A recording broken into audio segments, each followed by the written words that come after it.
Vamos lá. Tá gravando? É, a gente não costuma ter corte, mas vai ter corte dessa vez, tá? Olha, você que tá aí no YouTube, Mausedangen, você que tá no YouTube aí, certo? Eu vou falar hoje de. Você tá aqui ao vivo e também tá no corte aí, né? Eu vou. Hoje vou trazer pra vocês um tema assim, porque recentemente a gente tava discutindo sobre cinema e sobre. Pô, fazendo live na mesma hora do jogo do Boca. Porra, de Boca, cara. O Kevão. Assim, e eu vou ter que ficar sem ver o chat pra conseguir falar alguma coisa, né? Pra não bater o TDAH, certo? Mas eu vou apresentar pra vocês, recentemente a gente estava discutindo algumas coisas de cinema, né? E sobre a questão do um filme ser chato, ele pode ser bom e ser chato. Aqui é uma coisa legal pra gente apresentar, né? Um tipo de cinema que é o meu tipo favorito de cinema, tá ligado? É um movimento de cinema que eu vou tentar explicar pra vocês certinho, certo? E vamos lá.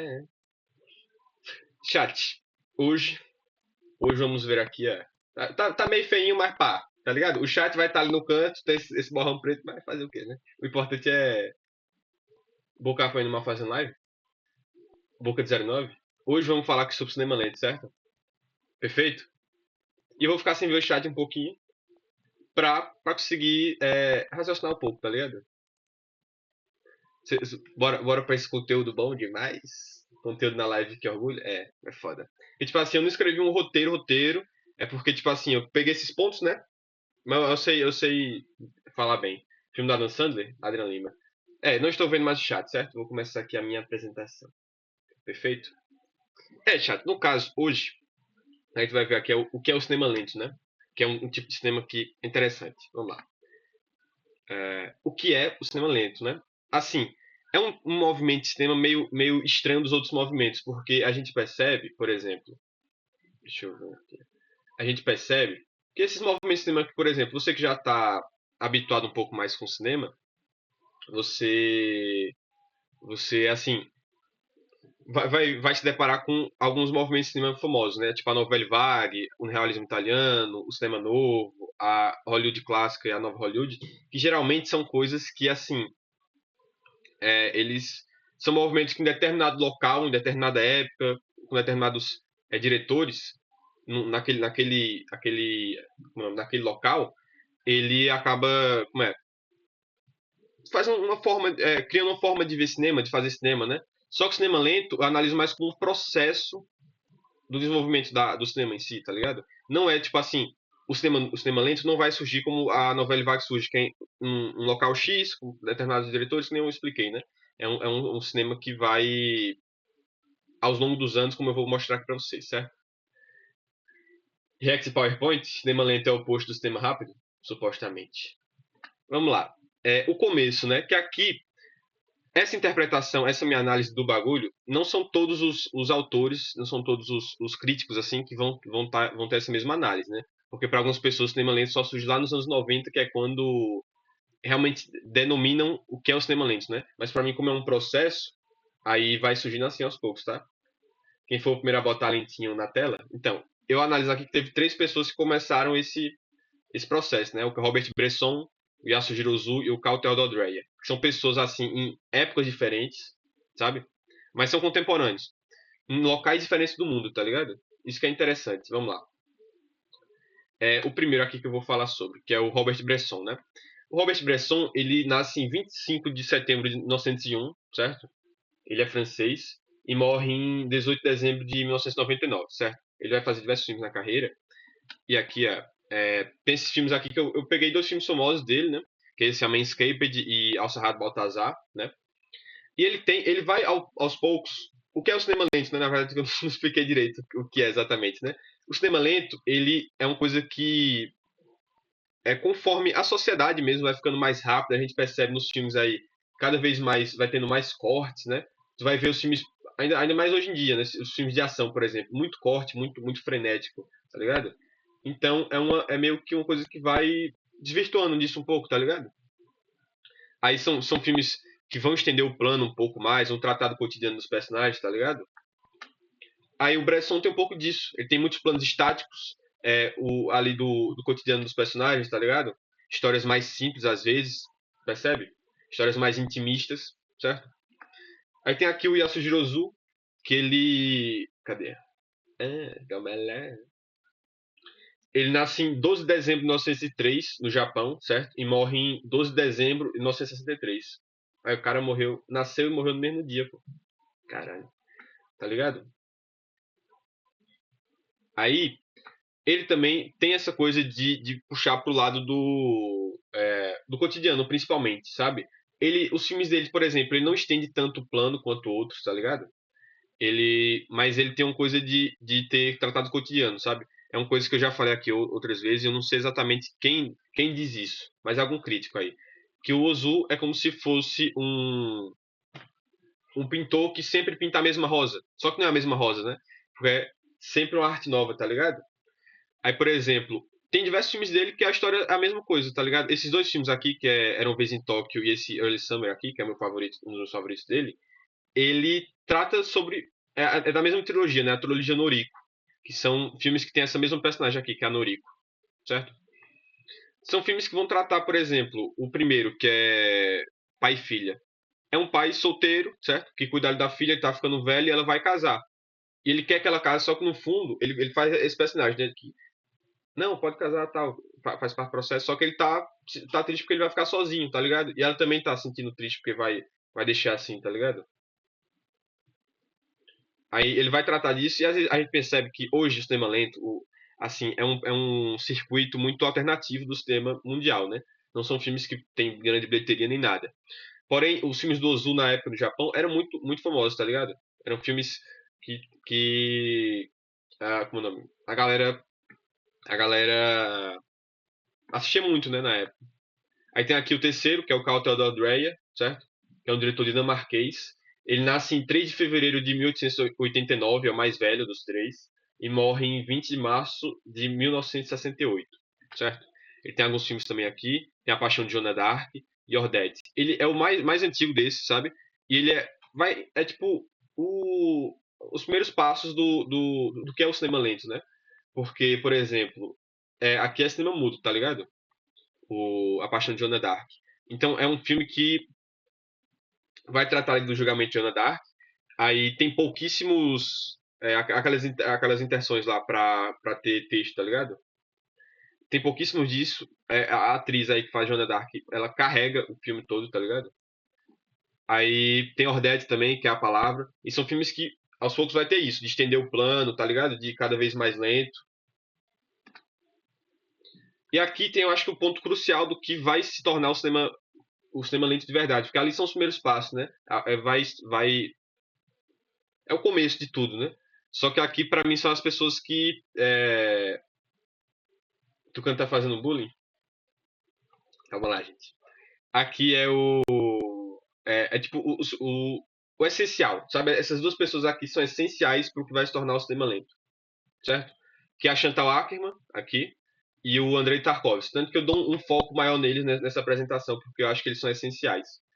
E para dois caminhos que o cinema lento é hoje em dia, são graças a esses dois, sabe? Vamos lá, começar com o cinema de Chantal Akerman. A Chantal Akerman, cadê? Ela é belga, né? Ela nasce em 6 de junho de 1950, na Bélgica, e morre em 5 de outubro de 2015 em Paris.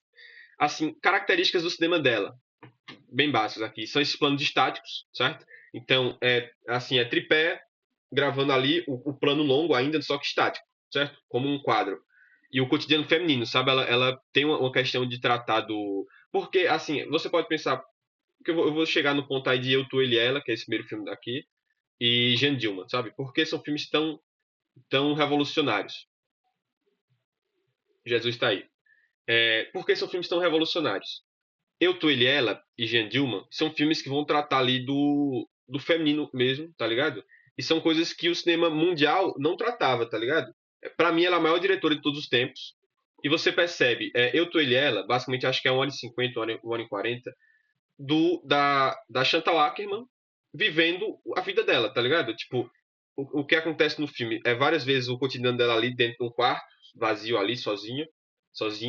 É, por exemplo, se não me engano, ela come açúcar e come outra coisa, assim, repetidas vezes, tá ligado? E é esse dia a dia dela, tá ligado? Você pode pensar, porra, por que o que é que isso tem de interessante? Que filme simples, tá ligado? Só que você percebe em 66, eu acho, por aí, nos anos 60, é uma mulher fazendo um filme sobre ela mesma, tá ligado? Olha a revolução. E Jeanne Dielman, pra mim, é um dos melhores filmes da história. Tem tudo de interessante. Só que aqui é. Jeanne Dielman, por exemplo, tem a Sight and Sound, que é um jornal britânico, né, eu acho. Que eles elegeram Jeanne Dielman como o melhor filme da história. E é muito polêmico isso, porque Jeanne Dielman é 3 horas e meia dessa mulher aqui sendo dona de casa, tá ligado? Então, ela arruma a casa, ela cuida do filho, ela é mãe solteira, tá ligado? Ela faz a comida, ela tem um trabalho por fora ali, que eu não quero dar spoilers nenhum, que aqui é uma breve introdução, tá ligado? Aí você percebe, porra, olha como isso é importante pra história do cinema, enquanto os olhos do mundo no cinema todo tava pensando ali, Poderoso Chefão, tá ligado? Uma história épica, assim, mais pra frente surge um pouco Star Wars, que é de 75, Jane Dilma. E olha o que a Chantal Akerman tava querendo trazer no cinema dela, né? Aí tem alguns frames do cinema dela, né? Aí tem aqui que é de Jane Dillman, tem aqui que é do Eu, Tu, Ele, Ela, tá ligado? O filme é basicamente nesse cenário, quase o filme todo, até o finalzinho, mais ou menos, tá ligado? E outra coisa, ainda é um casal lésbico sendo como é o nome? Filmado nos anos 60, tá ligado? E aqui tem os temas de Andrei Tarkovsky que eu também vou dar, assim, eu puxo um pouco de sardinha pro Andrei Tarkovsky, que é meu diretor favorito, tá ligado? Mas ele é essencial, e ele traz outra forma de pensar o cinema lento também, né? Enquanto a Chantal Akerman traz planos estáticos, ele já tem outra forma de trazer, né? Ele era um diretor soviético, que nasceu em 4 de abril de 32 e morre em 29 de dezembro de 86, em Paris, certo? E assim, seria interessante trazer um conteúdo desse só sobre ele, sabe? É muito interessante a história dele. E assim, algumas características essenciais do cinema dele, tem os planos longos, mas com traveling. Enquanto começa de novo a chegar atrasado, é foda. Aí, por exemplo, enquanto a Chantal Akerman, ela tem a questão do plano estático, né? O Tarkovsky já traz um plano esticado também. Ele tem toda a teoria como é o nome, do esculpir o tempo, né? Porque para ele a única arte que você pode colocar um tempo dentro dela, um tempo próprio, é o cinema, né? E você esticando o plano, não ter poucos cortes, você pode explorar mais esse tempo dela, né? Aí ele usa muito traveling. Aí é essencial religião para ele, sabe? Eu acredito que ele era uma pessoa muito religiosa porque tem muito isso nos filmes dele, né? E poesia. Ele era um cara que o pai dele era um poeta, né? E era Andrei Tarkovsky também, eu acho o nome, né? Que inclusive ele coloca esses poemas do pai nos filmes dele, tá ligado? É incrível. E aqui tem dois filmes que eu indico, que é os meus dois favoritos, né? Stalker, que é essencial, filme de 79, ainda na União Soviética, ele fazendo. E tem o Sacrifício, que é de 86, que é o último filme dele, sabe? É um filme que ele já tinha saído da União Soviética nessa época e tava fazendo filmes assim. Estava com aquele jogo? Não sei. Certo? E aqui alguns frames do cinema dele, né? Que aqui, ali no de Chantal Ackerman trouxe só dos dois filmes que eu falei, né? Mas aqui eu vou trazer todos os filmes dele, na verdade, tá ligado? Por exemplo, tem aqui do primeiro filme dele, né? A Infância de Ivan, que ainda é uma coisa que tá começando assim ele explorar a própria, como é que posso falar? Nostalgia, que é isso, cara? A própria estética dele mesmo, né? Aqui Andrei Rublev, ainda são filmes assim, com uma forma bem clássica de filmar os filmes, né? Aí tem aqui Solaris, que ele já começa a romper um pouco com isso, né? A explorar a questão do plano. Tem o Espelho, que se não me engano é o filme favorito de Haha Ares aí do Tarkovsky, né? A Stalker, que eu falei pra vocês. Tem aqui Nostalgia, que é quando ele sai da União Soviética. E eu esqueci de colocar o Sacrifício, mas é isso. Certo? Takes bonitos. Aí aqui é um ponto interessante, que são porque aqui eu trago dois aspectos que são diretores que foram, para mim, são claramente influenciados por Tarkovsky e pela Ackerman, certo? Na forma de fazer os filmes. Acho interessante. Por exemplo, se você assistiu os filmes do Tarkovsky, que é uma coisa que eu passei por isso, que ele tem poucos filmes, acho que ele tem 9 filmes na carreira, né? Que ele morreu muito cedo também. Morreu com 50 anos, eu acho. Ele tem poucos filmes, aí você fica nessa sede, cara, eu quero assistir mais filmes com essa vibe assim, né? Aí tem esses dois diretores aqui, assim, que eu indico, que tem essa vibe, sabe? Que é o Béla Tarr, certo? Que é um diretor húngaro, e o Theo Angelopoulos. Não sei se é Theo Angelopoulos ou é Angelopoulos, que é grego, né? E aqui, dois influenciados pela Akerman, certo? Eu acredito que todos eles são influenciados um pouco de cada diretor que eu falei, né? Mas são para simbolizar assim, né? Que é o Abbas Kiarostami, que também é um dos meus diretores favoritos, que ele é iraniano, e o Edward Young, certo? Vamos lá. O cinema do Theo Angelopoulos, né? O Angelopoulos. Ele nasce em 27 de abril de 35, em Atenas, e morre em 24 de janeiro de 2012, em Atenas também, certo? Ele é um cara assim, não tem muito conteúdo em português assim no YouTube falando dele, tá ligado? Eu espero. Eu tenho que assistir mais filmes dele, na verdade, que eu só assisti dois. Eu queria trazer conteúdo sobre ele. E ele tem essa mesma estética assim, dos planos longos com o Traveler, né? Que eu falei do Tarkovsky, e poesia. É muito poético os filmes dele, certo? Aqui alguns filmes que eu indico: esse Eternidade é um Dia, o Ulysses Gaze e esse Landscape in the Mist, sabe? São filmes assim com vibes indescritíveis. Aí tem aqui o cinema do Bellatar, né? E também tem essa mesma vibe do assim de filmar o filme, só que são atmosferas diferentes da do Tarkovsky, né? Que é aquele ele é um diretor húngaro, ele ainda está vivo, certo? Ele nasceu em 21 de julho de 55, certo? E ele tem a mesma questão dos planos longos com o Traveling e o niilismo, sabe? Os filmes dele são muito tratam de apocalipse, tratam dessa realidade horrível, né? Aqui tem três filmes que eu indico, certo? Que é o Cavalo de Turim, que é um dos mais famosos, Damnation, que é meu favorito, e Satan Tango, né, que é um dos mais famosos também, porque ele tem 7 horas de duração, tá ligado? Damnation é como se fosse uma versão do Satan Tango mais soft, tá ligado? Que é 1 hora e pouco, eu acho, quase 2 horas, eu acho, tá ligado? Aqui o sistema de Abbas Kiarostami. O Kiarostami talvez seja uma das pessoas mais contestáveis nessa lista aqui, tá ligado? Porque muitas pessoas não consideram o sistema lento, mas tem características interessantes, porque ele tem a questão dos planos estáticos, né? O cotidiano ali dos personagens dele. E ele tem uma estética dos falsos documentários, tá ligado? E aqui eu indico três filmes dele. Close Up, que é de 1990, filme fantástico, eu acho que é o mais famoso dele. Tem Onde Fica a Casa do Meu Amigo, que é de 87, eu acho. Que é o primeiro da trilogia Cocker. E Através das Oliveiras, de 94, certo? Inclusive o Kiarostami, ele é iraniano. Ele nasce em 22 de junho de 1940, em Teherã, e morre em 4 de julho de 2016, na França, em Paris. Tá ligado? Estão gostando aí até agora do slide? Trilogia Cocker. Não, não. Cocker é uma região lá, tá ligado?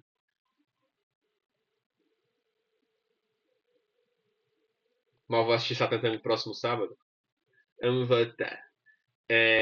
Vamos falar agora do Edward Young, certo? Edward Young ele tem a mesma questão dos planos estáticos do cotidiano, né? Inclusive, eu acho que As Coisas Belas da Vida, As Coisas Simples da Vida, é um dos meus filmes favoritos da vida, assim, é fantástico. O Edward Young, ele é um diretor chinês, né? Ele nasce em Xangai, na China, 6 de novembro de 1947 e morre em 29 de junho de 2007, em Beverly Hills, na Califórnia, certo? Aí tem três filmes aqui que eu indico pra vocês, que é esse Yi, A Brightest Summer Day e Taipei Story. Tá ligado? Por exemplo, esses diretores, mesmo que o Bellatar ele seja contemporâneo, não falo de Kurosawa, Kurosawa não é cinema lento, cara. Você tá ligado?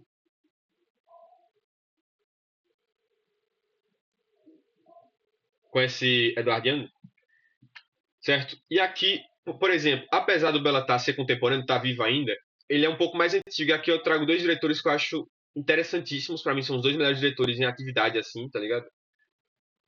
Sobre o tapetista, certo? Que é o cinema lento hoje em dia, certo? Vamos lá, falar do Apichatpong Weerasethakul, né? Que vocês até tiram onda aí, porque é sim um dos meus diretores favoritos, só vocês ficam tirando onda com o nome dele, tá ligado? Ele é um diretor tailandês, certo? Ele tem 54 anos, né? Ele nasceu em 16 de julho de 1970. E setenta. E ele tem essa coisa dos planos estáticos, do cotidiano e do sobrenatural. O sobrenatural é bem interessante, a forma que ele traz nos filmes dele, né? Aqui tem três filmes para indicar para vocês, que é Cemitério do Esplendor, Mal dos Trópicos e Tio Bumi, que pode recordar suas vidas passadas. É assim o nome, eu acho. Certo? Meu favorito é Cemitério do Esplendor. E ele traz essas coisas, por exemplo, Cemitério do Esplendor é a história de uma mulher lá, que é tipo uma médica, se eu não me engano, né? E tinha uma tropa assim do exército lá, que do nada os caras dormiram. Todo mundo do batalhão lá começou a dormir. Aí eles levam o pessoal lá pro tipo uma. Como se fosse um hospital improvisado, né? Que era uma escola lá. E tem toda uma questão de, tipo, ele falar com deuses lá, deuses antigos, deuses antigas, tá ligado? É muito interessante a forma que ele trata isso nos filmes dele, né? E aqui tem outro, que é o Tsai Ming-liang, certo? É um diretor malaio, certo? Ele tem 67 anos e ele nasceu em 27 de outubro de 57.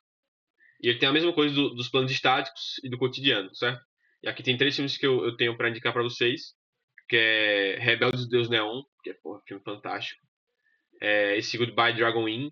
E aqui o único curta da lista, que na verdade é um média, né? Que é Snow No Sleep. Pô, esse filme aqui é fantástico, chefe. Fantástico. Ele tá ligado? Não dá spoiler? Eu dei spoiler de alguma coisa?